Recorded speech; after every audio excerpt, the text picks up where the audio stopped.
नमस्ते दोस्तों, आइए मेरे यूट्यूब चैनल में आप सभी को स्वागत है। सावन सोमवार व्रत कथा। सावन सोमवार की कथा के अनुसार अमरनपुर नगर में एक धनी व्यापारी रहता था। दूर दूर तक उसका व्यापार फैला हुआ था। नगर में उस व्यापारी का सभी लोग मान सम्मान करते थे। इतना सब कुछ होने पर भी वह व्यापारी अंतर्मन से बहुत दुखी था, क्योंकि उस व्यापारी का कोई पुत्र नहीं था। दिन रात उसे एक ही चिंता सताती रहती थी, उसकी मृत्यु के बाद उसके इतने बड़े व्यापार और धन संपत्ति को कौन संभालेगा। पुत्र पाने की इच्छा से वह व्यापारी प्रति सोमवार भगवान शिव की व्रत पूजा किया करता था।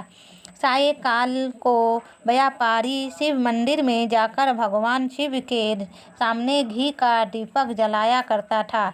उस व्यापारी की भक्ति देखकर एक दिन पार्वती ने भगवान शिव से कहा, हे प्राणनाथ, यह व्यापारी आपका सच्चा भक्त है। कितने दिनों से यह सोमवार का व्रत और पूजा नियमित कर रहा है।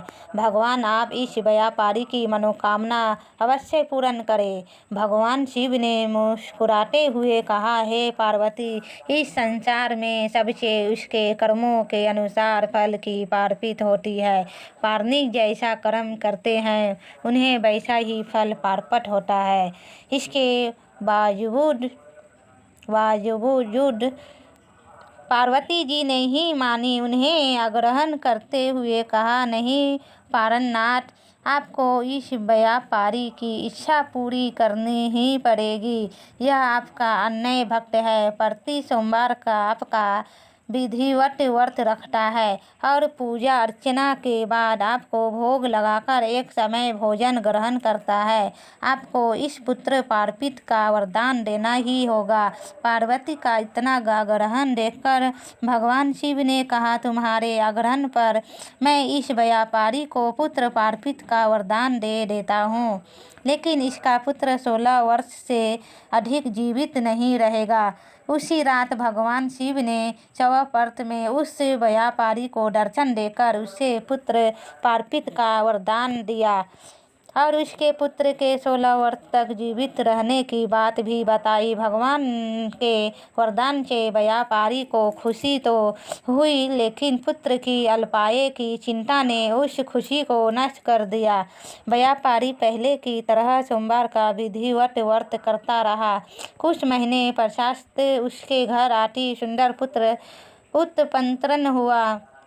पुत्र जन्म से व्यापारी के घर में खुशियाँ भर गई। बहुत धूमधाम से पुत्र जन्म का समारोह मनाया गया। व्यापारी को पुत्र जन्म की अधिक खुशी नहीं हुई, क्योंकि उसे पुत्र की अल्पायु के रहस्य का पता था। यह रहस्य घर में किसी को नहीं मालूम था।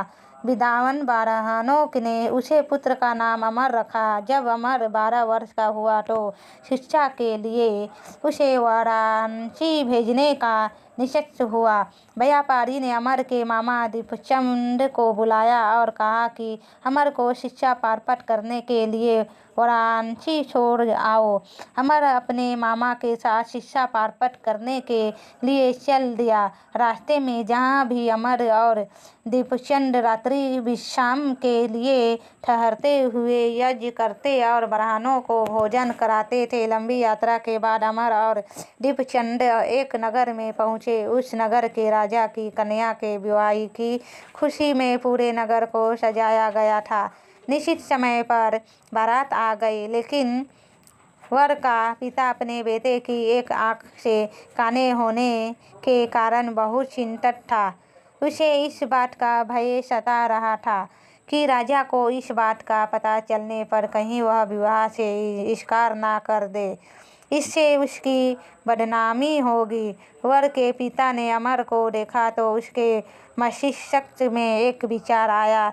उसने सोचा क्यों ना इसे लड़के को दूल्हा बनाकर राजकुमारी से विवाह करा दूं। विवाह के बाद इसको धन देकर विदा कर दूंगा और राजकुमारी को अपने नगर में ले जाऊंगा। वर के पिता ने इसी संबंध में अमर और दीपचंद से बात की। दीपचंद ने धन मिलने के लालच में वर की पिता की बात स्वीकार कर ली। अमर को दूल्हे के वस्त्र पहनाकर राजकुमारी चंद्रिका से विवाह करा दिया गया। राजा ने बहुत सा धन देकर राजकुमारी को विदा किया। अमर जब लौट रहा था तो सच नहीं छिपा सका और उसने राजकुमारी की ओढ़नी और पर लिख दिया, राजकुमारी चंद्रिका तुम्हारा में तो मेरे साथ हुआ था। मैं तो वाराणसी में शिक्षा प्राप्त करने जा रहा हूँ। अब तुम्हें जिस नवयुवक की पत्नी बनाना पड़ेगा वह कान्हा है। जब राजकुमारी ने अपनी ओढ़नी पर लिखा हुआ पढ़ा तो उसने कान्हे लड़के के साथ जाने से इनकार कर दिया।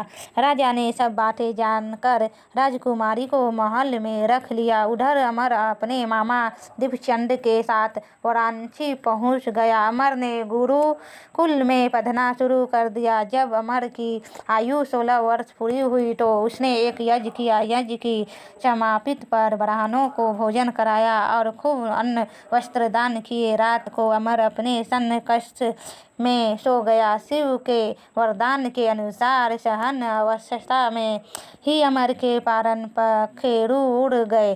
सूर्य डूब पर मामा अमर को मत देखकर रोना पिटने करने लगा। आसपास के लोग भी एकत्र होकर दुख प्रकट करने लगे। मामा के रोने विलाप करने के वस्त्रों सवर समीप से गुजरते हुए भगवान शिव और माता पार्वती ने भी सुने। पार्वती जी ने भगवान से कहा, पारनाथ, मुझसे इसके रोने के सवर सहन नहीं हो रहे।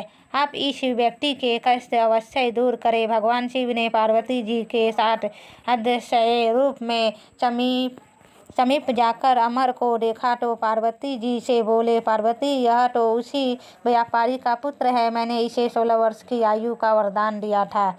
इसकी आयु को पूरी हो गई। पार्वती जी ने फिर भगवान शिव से निवेदन किया है, पारनाथ, आप इसे लड़के को जीवित करें, नहीं तो इसके माता पिता पुत्र की मृत्यु के कारण रो रो कर अपने प्राणों को त्याग कर देंगे। इसे लड़के का पिता तो आपका परम भक्त है। वर्षों से सोमवार का व्रत करते हुए आपको भोग लगा रहा है।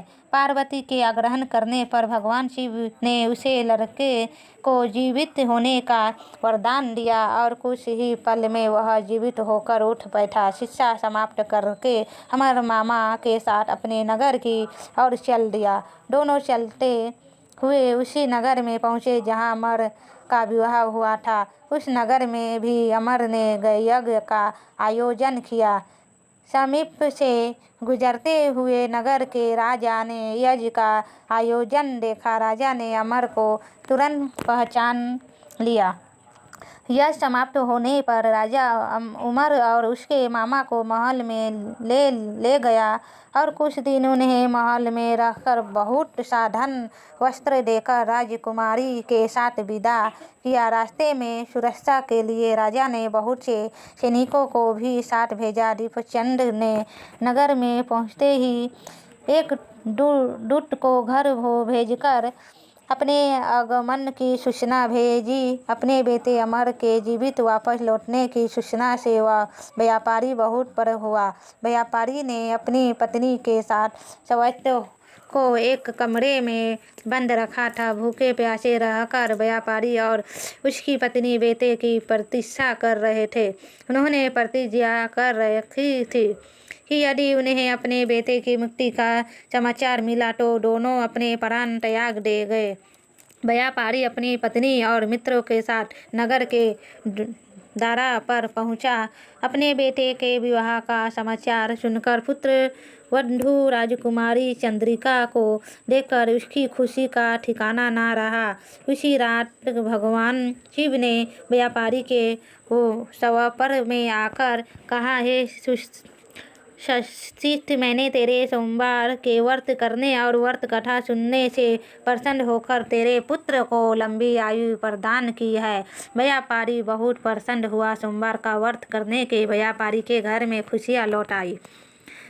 शास्त्रों में लिखा है कि जो क्षत्रिय पुरुष सोमवार का व्रत करते और व्रत कथा सुनते उनकी सभी इच्छा पूरी होती है। दोस्तों, आपको यह कहानी कैसी लगी हमें कमेंट कर ज़रूर बताएं। अगर आपको यह कहानी अच्छी लगी तो चैनल को लाइक सब्सक्राइब करें।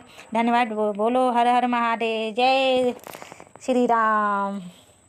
दोस्तों, मेरे चैनल में न्यू आए तो सब्सक्राइब कीजिए, लाइक कीजिए, शेयर कीजिए। नमस्ते दोस्तों, हर हर महादेव।